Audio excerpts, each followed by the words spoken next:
আপনারা এই খবরটুকু পৌঁছে দেবেন। এই যে ঘর পোড়ার মধ্যে যারা আলু পোড়া খেতে চায় এদের ভিডিও রাখুন। ইন্টারিম গভর্নমেন্ট হইলে বিচারের মুখোমুখি তাদের হতে হবে। ভাবছে যে কি সরকার এরা গঠন করে বলাইছে যারা লুটপাট করছে, এমপি হয়ে গেছে, মাস্তান হয়ে গেছে, গুন্ডা হয়ে গেছে, এখনই মার্কেট দখল, আরেকজনের ফ্ল্যাট দখল, আরেকজনের টেলিভিশন চ্যানেল দখল, আরেক সাংবাদিককে মাইরা হাউস থেকে বের করে দেওয়া, এই নৈরাজ্য আমরা চাই না। আমরা একটা শান্তি সম্প্রীতির বাংলাদেশ চাই, একটা সহনশীল সমাজ চাই, একটা গণতান্ত্রিক মূল্যবোধের সমাজ চাই। মারামারি, হানাহানি, প্রতিশোধ, প্রতিহিংসা এই দেশে গত 53 বছরে চলেছে। এই অ্যানালগ রাজনীতি, old generation corrupted politics, dirty পলিটিক্সকে তরুণ সমাজ ধুয়ে মুছে তারা পরিষ্কার করে নতুন রাজনীতি, নতুন বাংলাদেশ বিনির্মাণ করবে। যেই কারণেই তরুণরা আজকে এই শিক্ষা প্রতিষ্ঠান থেকে রাজপথে, কোটা সংস্কার থেকে রাষ্ট্র সংস্কারের দাবি তুলেছে।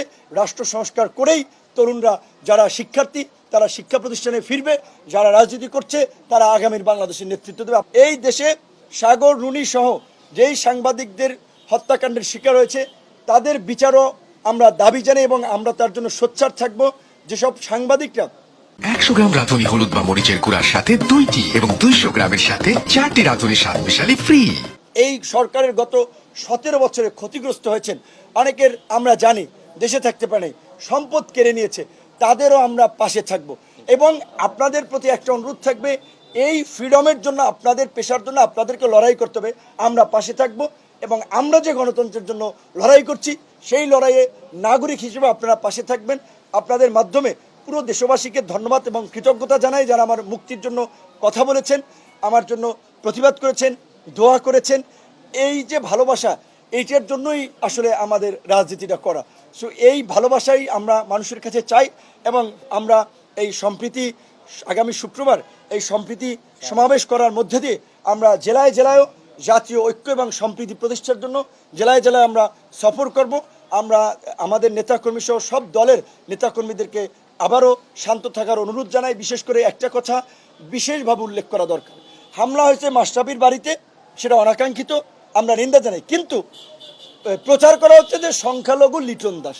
তাহলে এই যে ভারতীয় গণমাধ্যম যে বাংলাদেশ বিষয়ে যে নেগেটিভ প্রোপাগান্ডা ছড়াচ্ছে, বিভ্রান্তি ছড়াচ্ছে, শুভেন্দু অধিকারী যে পশ্চিমবঙ্গের যে বিজেপির যে সভাপতি, তিনি বলেছিলেন যে 1 কোটি হিন্দু শরণার্থীকে নাকি বাংলাদেশ থেকে ভারতে পাঠিয়ে দেবে। কোন কুলাঙ্গার এই দেশের একজন সংখ্যালঘুকে ভারতে পাঠাবে? কে তাদের উপরে হামলা করবে সেটা আমরা দেখবো। তা আমার দেশের ভাই, আমাদের বন্ধু, আমাদের স্বজন। বরঞ্চ আমরা যেটা তথ্য পাচ্ছি, এখানে আওয়ামী লীগাররা, দেশের যাই চেলা চামুন্ডা লেসপেন্সাররা আছে তারা এবং ভারতীয় গোয়েন্দা সংস্থা রয়ের ষড়যন্ত্রে বিভিন্ন জায়গায় এই সংখ্যালঘুদের উপরে হামলা হচ্ছে এবং এই ঘটনাকে বিশ্ব মিডিয়ায় প্রচার করার জন্য যে এই যে বাংলাদেশে মৌলবাদের উত্থান হচ্ছে, উগ্রবাদীরা রাষ্ট্র ক্ষমতা দখল করছে, সেখানে সংখ্যালঘুরা নিরাপদ দেয়। কিন্তু আমি বিএনপি, জামাত, গণ অধিকার পরিষদ সহ সকল রাজনৈতিক দলকে অনুরোধ করব, যেই যে এলাকায় সংখ্যালঘুরা আছে আপনারা তাদের সহ একটা কমিটি করে তাদের ঘর বাড়ি সম্পদ আপনারা পাহারা দেবেন। এবং আমরা প্রত্যেকটি সংখ্যালঘু ভাই বোনকে বলবো, অন্তত গণ অধিকার পরিষদের নেতাকর্মীরা প্রয়োজনে রাত জেগে আপনাদের বাসা পাহারা দেবে।